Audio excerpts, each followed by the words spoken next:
Well, hello there, my wonderful movie fans. Let's talk about some movie news. Some of the things we're going to be discussing here today, guys, is it looks like James Gunn might have let it slip which logo he'll be going for his Superman costume. We recently got a much more positive update on the new Jurassic World movie coming out next year, as well as things maybe looking not so hot with the upcoming John Wick spin-off movie, Ballerina. We're going to be talking about that along with so much more, so you guys know the drill. Let's just jump into that first story. And well, one of the things I want to discuss here today is some of the trailers that were released in the past 2 days, and one of those included the new Borderlands trailer. Now, I've made it clear here, I've never played the Borderlands games, but I was curious how general audiences and even fans of the video games would feel on this movie because there was so much behind the scene drama. One, not only did fans of the video game hate the casting choices for this movie, specifically Kevin Hart. Two, it was said that the movie was not shaping up the way the studio wanted, to the point that although Eli Roth is the director of this movie, they hired director Tim Miller, who did Deadpool and Terminator Dark Fate, to do some major reshoots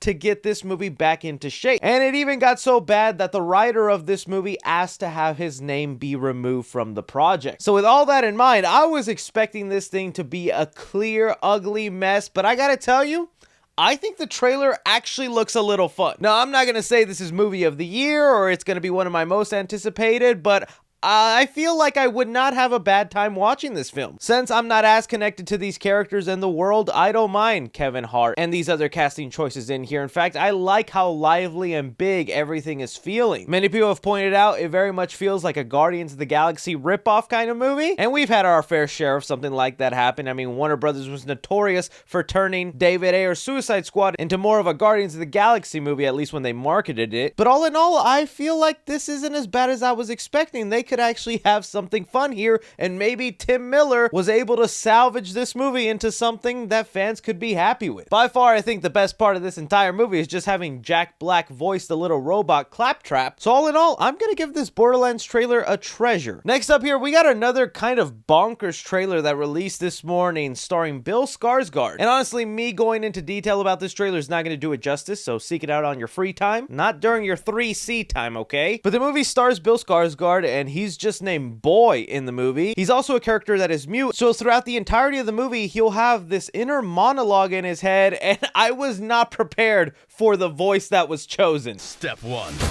Give myself an inner voice. I took the last one I remembered from this video game.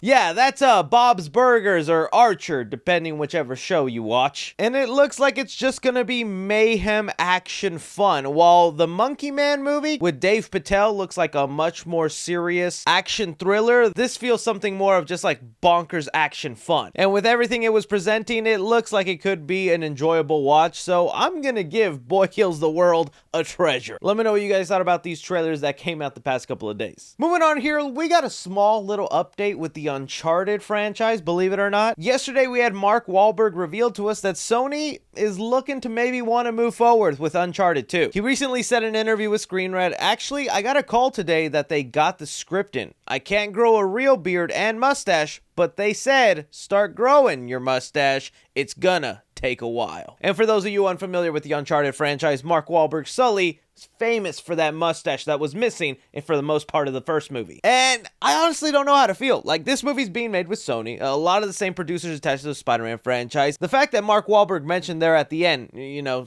don't start growing your mustache yet, it's gonna take a while, but here's the script, lets me know they're at least thinking about getting Spider-Man sorted out, because that's obviously something Tom Holland's got to do within the next couple years. But it looks like as soon as he's done with Spider-Man, Uncharted 2 is the next thing Sony wants up from him, and I don't know if I really want it. Like, there was a part of me that found some enjoyment in that first Uncharted movie. I didn't think it was completely awful, but as a true Uncharted fan, I wasn't what I was really wanting from that series. That's one of those instances where that video game movie was made more for general audiences as opposed to fans of the game. But at the same time, I like Tom Holland. He's gonna grow up a little bit more by the time he does it, feel a lot more like Nathan Drake. I'll be up for it depending on what they do, but if it doesn't happen, I won't be that sad. How are you guys feeling about Mark Wahlberg letting us know Sony's looking to make Uncharted 2? Bringing us here to an update to a John Wick spin-off movie we were going to get this year, until delays happen. It got revealed by Deadline that the John Wick spin-off film will now release June 6th of 2025, another movie to add to your 2025 calendar, because stacked year, my friends, because Chad Stahelski is working with director Lynn Wiseman to add more action sequences. And honestly, to me, that does not sound like a great sign for the upcoming John Wick spin-off movie. I was kind of looking forward to, Ana de Armas, and it would further explore the things set up in the John Wick world, particularly with the ballerinas and how they're trained assassins. But if they're about to delay this entire movie a whole year so they could do big reshoots and adding in more action scenes, it's because it looks like the action scenes that they already had in the movie were not really surprising anybody. We're not really throwing out that John Wick flavor that the series is known for. Like, don't get me wrong, it's good that they're gonna go ahead and bring in the John Wick director to fix that problem, but so far the John Wick spin-offs have not had a great track record. There was that, I think, Peacock show that I didn't see very many people talk about, and I heard it wasn't all that great. Now we have this Ballerina spin-off. I don't think the John Wick universe is going to flourish as much as other cinematic universes, but now we have an entire year to wait for this thing. You guys hear that the Ballerina spin-off movie needs to get the John Wick director to amp up those action scenes.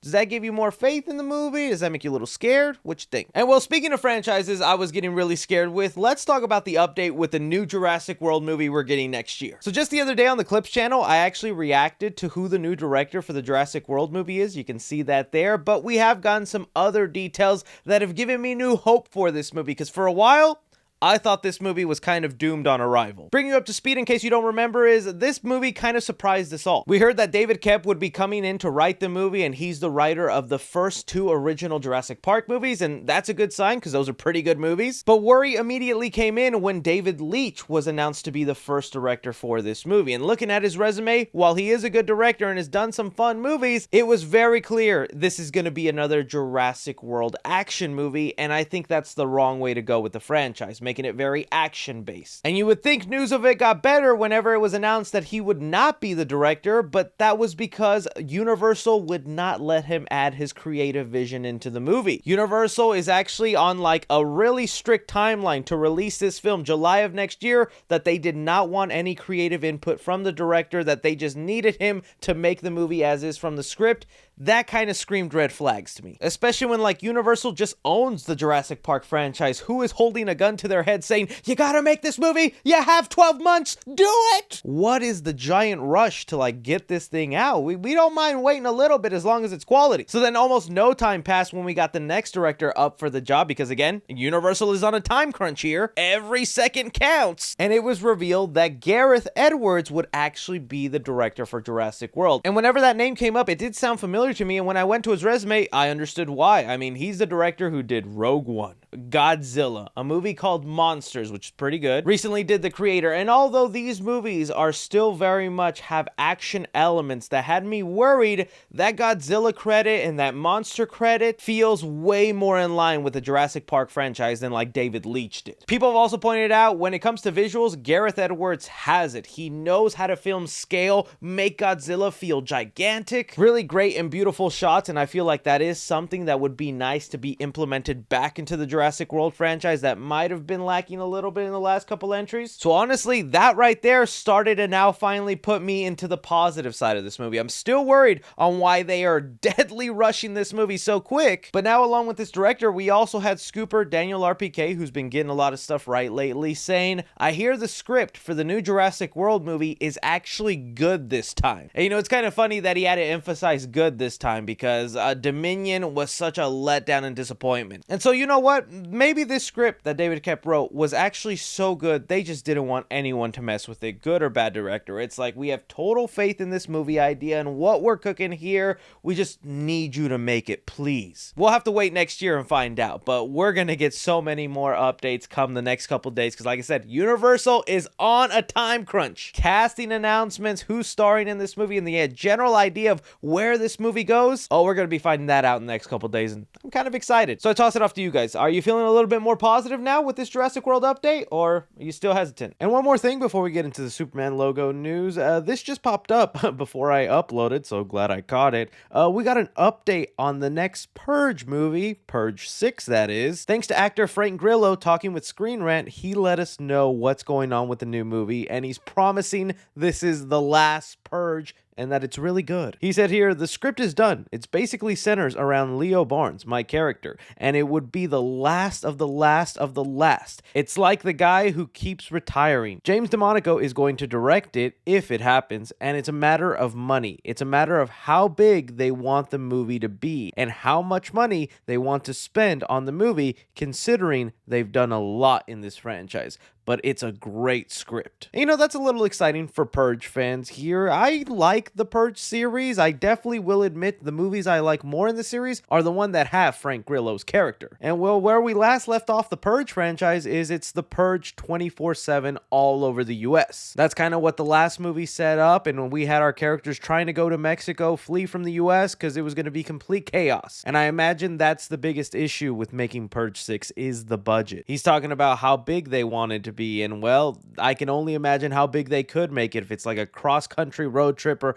whatever his character has to do. We're just going to see a post-apocalyptic America where the Purge is just permanent, and that actually does sound like a lot of fun. So hopefully the movie gets made, but we'll see if it's really the last one, man. Maybe it's the last one because this is just as high as the budget can go, and we know Blumhouse movies like to stay on the cheapity cheap. But you guys hear this update for Purge 6? Does it make you excited? Bringing us now to talk about what the new logo for Superman Legacy could possibly look like. Alright, so things are kicking into gear with Superman Legacy. This movie is going to start filming, well, I think within the next month. And well, they're currently in pre-production, and that means they're going to have a table read. And that's exactly what happened yesterday in Hollywood. James Gunn even released a photo of the cast all together. Like, history is being made right now, and it's kind of exciting. All the main players of the movie are right here front and center. You could even see Nicholas Holt's bald Lex Luthor head in the back, as well as David Cornsweet, our new Superman, just hiding there in long sleeves, a hat. Oh, I just know this boy has gotten jacked up and is all musculared out. Let me see that muscle, Superman. But as this table read was happening, some of the stars took to their Instagram to post a little story. And when looking at the nameplates for these stars, and mind you, they also had to delete these stories almost as soon as they put them up. They were only up for a few hours. They did not let the full 24-hour run on these stories go. Fans quickly noticed the Superman logo on each one of these nameplates, and it was the Superman Kingdom Come logo. Fans were then quick to go back to everything James Gunn has posted the past couple of months, where he's been given major hints on what's to come in his DCU, and there have been so many hints to Superman Kingdom Come, making it look more and more likely that whenever we see David Cornsweet's Superman suit, it is going to rock a version of the Kingdom Come symbol, whether that is a black and red symbol or the classic yellow and red. I'm thinking they're most likely going to go yellow and red with just the stylized look of Kingdom Come. Now, I mentioned the internet's kind of divided on this. The people that don't like it, other than, you know, some of the haters that just want this movie to fail either way, the main criticism with it is because it is associated with the Kingdom Come Superman suit, and that storyline and that version of Superman is an old, weathered down Superman. So that symbol is kind of usually known to go with an older Superman. And well, we saw James Gunn fired Henry Cavill so he could have himself a younger Superman, so that does seem kind of odd. It's also made some people think that is he going to try and adapt a version of the Kingdom Come story already? That would be way too soon, and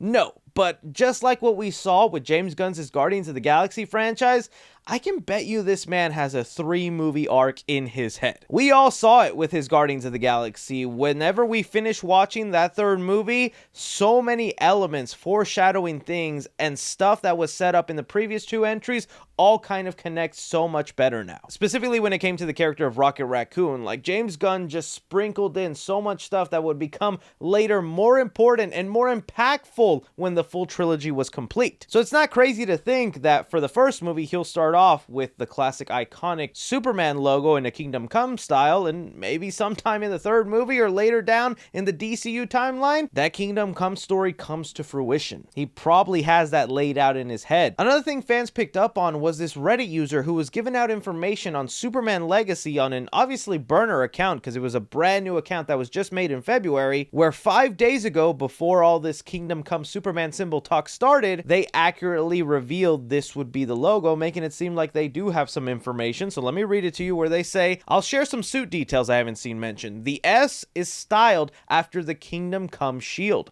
just in the yellow and red instead of red and black. It looks simple from a distance, but has cool panel lines. The emblem is smooth, not that messy textured style from Man of Steel. The concept art had red trunks, but I don't know if it made it to the final suit. This is all I'm going to answer for now. And with that, there have been fans that have drawn up what then this suit could look like, and I gotta say, I love it. I'm a big supporter of the red trunks on the Superman suit. I know some people don't like it or they think it's outdated, it doesn't work. James Gunn would have major cojones to try and do the red suit in a modern interpretation today. But all in all, I'd be very happy with this. The main concern with this Superman Legacy movie is just, what is your story? And is it gonna be hitting hard enough that it makes so many people excited and have faith in the future of the DCU? I'm not saying it's not gonna happen. I feel like there's a really good chance James Gunn is gonna pull it off, but I cannot imagine this pressure. Feels like every day it just stacks on higher and higher and higher how successful this universe needs to be. And when there's that much pressure, it feels like every little detail about this movie is gonna get scrutinized, it's gonna get criticized, it's gonna get pointed at by fans and go, I don't like that. The only reason I think they wouldn't go with it is because the suit was actually already done in live action. There was an episode in the CW on the Crisis on Infinite Earth event they did where Brandon Routh wore a version of the Kingdom Come Superman suit with the black and red and the red and yellow. And I feel like you don't want your suit compared to the CW or have the CW do your version of the suit first, right? Like, that's just not good press you want. But we'll have to wait and see. So far, you guys see this, if it turns out being the Kingdom Come, but I guess we'll have to wait and see. You guys see this as the possible new logo for the Superman symbol. How are you feeling on it? Do you like the idea of it, or do you think it's not a good idea? But that's all movie news currently going on right now, guys. I want to thank you so much for taking time out of your day to watch me talk some movie news. Don't be forgetting to hit that like button. Subscribe if you haven't already. Follow me on Twitter at 3C Films or on TikTok at 3C Films. But as always, I'm Chris. Take care.